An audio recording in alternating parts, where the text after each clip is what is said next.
జగన్మోహన్ రెడ్డి గారు సాక్షాత్తు ఆ యొక్క స్క్రీన్ ప్లే డైరెక్షన్ వేసి సభ్యులు ఏ రకంగా బిహేవ్ చేయాలో స్పష్టంగా ఆయన పొందుపరిచి ఆ రకంగా చేయించారు. అందులో పరాకాష్ట చెప్పులతోనూ బూట్లతోనూ దేవుని చిత్రపటం పట్టుకోవడం, దాంతోపాటు నిర్లక్ష్యంగా టేబుల్ మీద విసిరేయటం. పైగా బొత్స సత్యనారాయణ గారు అంటారు, దమ్ముంటే చూపించండి, సభ్యులు ఎవరికైనా చెప్పులు ఉన్నాయా బూట్లు ఉన్నాయా అనేటువంటి మాట. అదిగో చూడండి, అక్కడ మీకు కనపడతా ఉంది.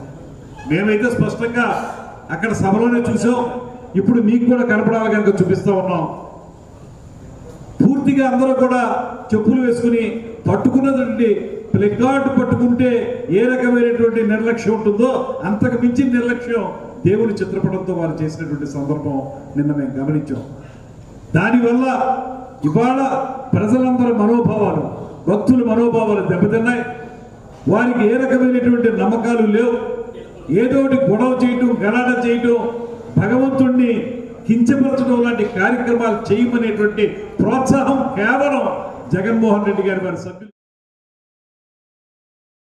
ఎప్పుడు చూసినా ఈ యొక్క హైందవ సాంప్రదాయాన్ని, సనాతన ధర్మాన్ని కోల్చడమే ఎజెండాగా పెట్టుకుని భారతదేశం అనే దాన్ని ఎప్పుడైతే ప్రపంచ దేశాలన్నీ కూడా ఈ యొక్క హైందవ ధర్మం, సనాతన ధర్మాన్ని చూసి మనల్ని ఎంతో ప్రేమిస్తూ మన నుంచి ఎన్నో నేర్చుకోవాలని తపన పడుతున్న కాలంలో కూడా ఆయన ఎప్పుడు కూడా హిందూ మత ధర్మాన్ని తోలనాడుతూ మతాన్ని డ్యామేజ్ చేస్తూ ఎవరైతే ఈ యొక్క వెంకటేశ్వర స్వామి భక్తులు ఉన్నారో వారందరూ కూడా మనోభావాలు దెబ్బతీసేలా ప్రవర్తించడమే ఎజెండా అయింది.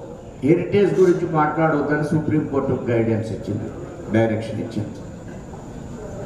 మనకు నాటకీయం అని ప్రారంభించాను కదా, వెంటనే వెంకన్న బాబు గుర్తొచ్చాడు. వెంకన్న బాబు మీద ఏమాత్రం ప్రేమ లేదు, వాళ్ళ హిందూ మతం మీద ఏమాత్రం ప్రేమ లేదు.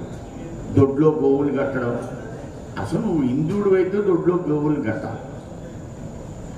అసలు లేకుండా సిసలు అని